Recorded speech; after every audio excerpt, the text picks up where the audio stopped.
Pouvez-vous nous dire deux mots sur votre fondation Oumagne? Oumagne est une petite ONG européenne qui existe depuis 2002, qui est accompagnée aujourd'hui par 4300 citoyens de toute l'Europe, qui se disent on est des passionnés de solutions et qui veulent agir au seul bénéfice du bien commun, au progrès que peut faire une société.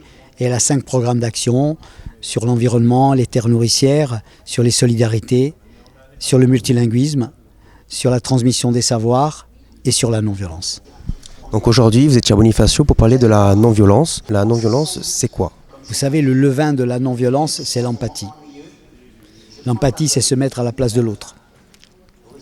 C'est ressentir ce que l'autre ressent. C'est le levain de la non-violence. Mais les forces qui nous désempathisent aujourd'hui,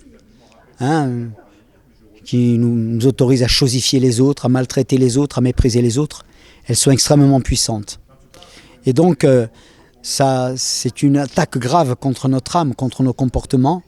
Et comme il y a de la malbouffe pour le corps, il y a de la malbouffe verbale, comportementale et mentale.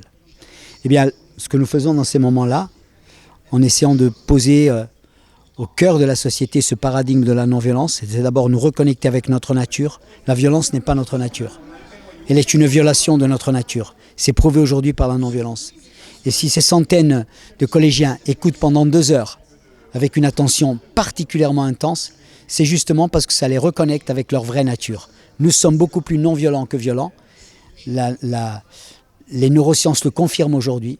Et dès que nous reconnectons avec ça, ça donne un bonheur fou, ça nous rend plus forts, ça nous équipe pour le conflit, ça nous équipe pour la vie tout simplement.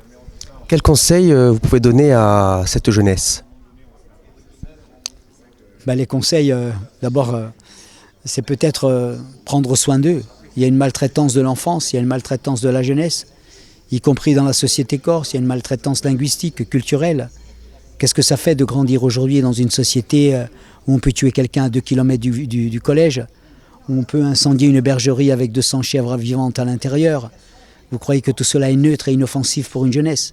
Il s'agit pour nous d'être vertueux, d'incarner les exemples positifs, de les équiper pour la vie et de les rendre plus forts pour éviter tous les pièges, y compris bien sûr celui de la lâcheté d'abord et celui de la violence ensuite. Ni violence ni lâcheté, la capacité de savoir dire non, de s'indigner face à l'injustice, mais avec des moyens nobles pour des causes nobles qui valent la peine.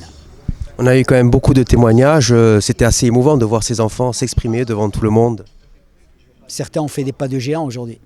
Prendre la parole devant 300 camarades comme ça, un peu à nu, quoi. Dans des moments comme ça, ce sont des pas de géant. Mais c'est aussi ça, la construction du citoyen de demain. Car la non-violence n'est pas là pour apprendre aux enfants à être sages.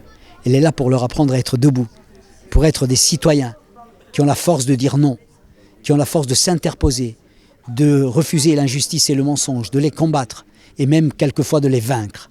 Donc il s'agit d'équiper le citoyen de demain et ces prises de parole-là, c'est déjà des premiers pas symboliquement très forts.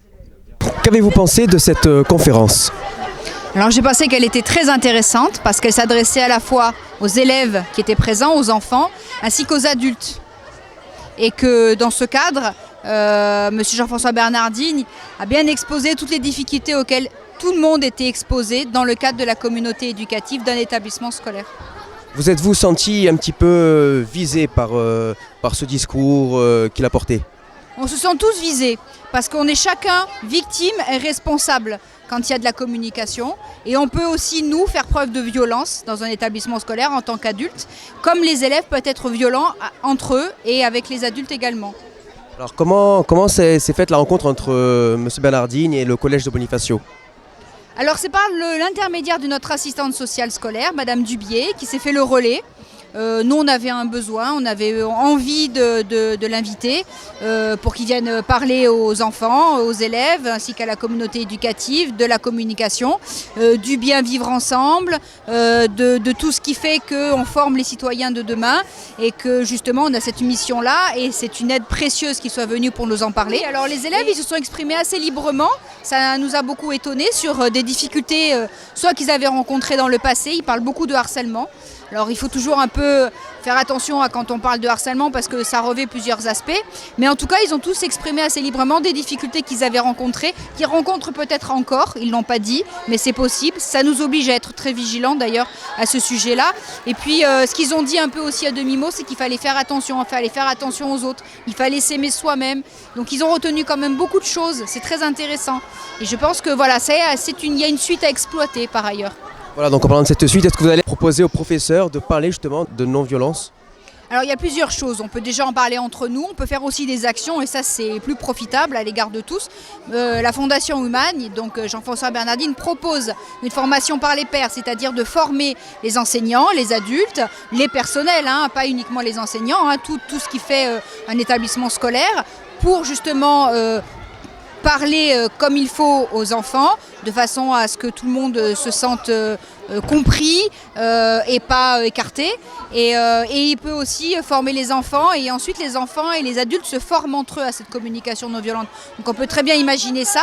Et puis après, entre nous aussi, pourquoi pas imposer des règles de savoir-vivre et de pouvoir en discuter relativement souvent et de recadrer aussi quand c'est nécessaire, bien sûr. Merci.